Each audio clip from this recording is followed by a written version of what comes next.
রোজার মাস শেষ হবার আগে, রোজার মাসে আমরা দায়িত্ব নিয়েছি, রোজার মাস শেষ হবার আগে অনেকের ওই যে ভোট দেওয়ার সময় যে কালিটা দিয়েছে সেই কালি উঠে যাবার আগে সবচেয়ে বড় যে প্রমিসেস গুলো ছিল মাননীয় প্রধানমন্ত্রী জাতির প্রতি, সেই প্রমিসেস গুলো ফুলফিল করার কাজ কিন্তু শুরু হয়ে গেছে। ফ্যামিলি কার্ড ইতিমধ্যে পাইলট প্রজেক্টের মাধ্যমে দেয়া শুরু হয়ে গেছে। অনেক পরিবার ইতিমধ্যে ফ্যামিলি কার্ড পেয়েছে, এখনো কিন্তু ভোটারের কালি, ওই যে ওই ভোটের দিনের কালি কিন্তু এখন হাত থেকে যায়নি, ফ্যামিলি কার্ড পাওয়া শুরু হয়ে গেছে। সো মাননীয় প্রধানমন্ত্রী কাজ করছেন, ওনার নেতৃত্বে আমরা সকলে কাজ করছি। প্রাথমিক শিক্ষার জায়গা থেকে দেশ আগামী দিনে গড়তে হলে শিক্ষা ব্যবস্থাকে ঢেলে সাজানোটা অত্যন্ত গুরুত্বপূর্ণ, এবং শিক্ষা ব্যবস্থা সাজাতে হলে ফাউন্ডেশনাল যেটা প্রাথমিক শিক্ষা সাজাতে হবে।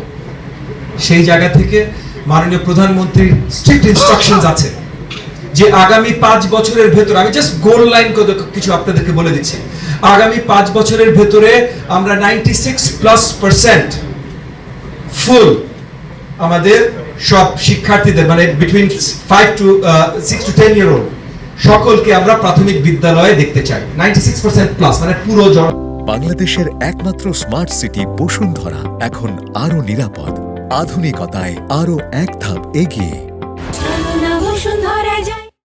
জনগোষ্ঠীকে প্রাথমিক স্কুলিং এর আওতায় আমরা নিয়ে আসবো।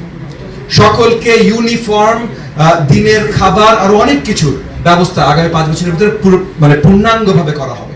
এবং একই সাথে আসলে শুধু এইগুলো না, লার্নিং অবজেক্টিভ কেন্দ্রিক এখন থেকে প্রাথমিক শিক্ষা গোলগুলো সেট করা হবে। সো আমাদের 5 বছরের গোল 90+, এই যে আমরা 96+ অ্যাটেন্ডেন্স, এর ভিতরে 90+% আমরা রিচ করতে চাই বাংলা ল্যাঙ্গুয়েজ প্রফিশিয়েন্সি।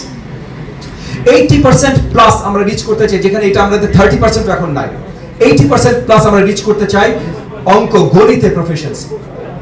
75%+ আমরা রিচ করতে চাই ইংরেজিতে প্রফিশিয়েন্সি, এবং তার কাছাকাছি আমরা রিচ করতে চাই থার্ড ল্যাঙ্গুয়েজ আমরা প্রাইমারির একদম শেষের দিকে 4th and 5th ইয়ারে ক্লাস 4 ক্লাস 5 আমরা ইন্ট্রোডিউস করব। সেই জায়গায় থার্ড ল্যাঙ্গুয়েজের প্রফিশিয়েন্সিও আমরা কাছাকাছি নিয়ে আসতে চাই। সো আমরা লার্নিং অবজেক্টিভ কেন্দ্রিক গোল সেটিং করছি। এখন আর ওই দিন নাই কতগুলো ইমারত তৈরি হলো, কত টাকা খরচ হলো, কত ব্যয় হলো, কত টাকা ফেরত গেলে, এগুলো হিসাব রাখা। এখন সময় এসেছে আসলে আমাদের দেশ জাতিকে আমরা এগিয়ে নিয়ে যেতে পারছি কিনা সেগুলো হিসাব রাখা, এবং এটা একদম সামনে থেকে নেতৃত্ব দিচ্ছেন মাননীয় প্রধানমন্ত্রী জনাব তারেক রহমান। সো আমি আমাদের একটু আজকে ইফতারের দাওয়াত, আমার বক্তব্য শেষ হওয়ার পর আমরা একটু দোয়াও করব দেশবাসীর জন্য, সকলের জন্য, আগামীর ভবিষ্যৎ বাংলাদেশের জন্য। সো আমি আমার বক্তব্য আর দীর্ঘায়িত করব না।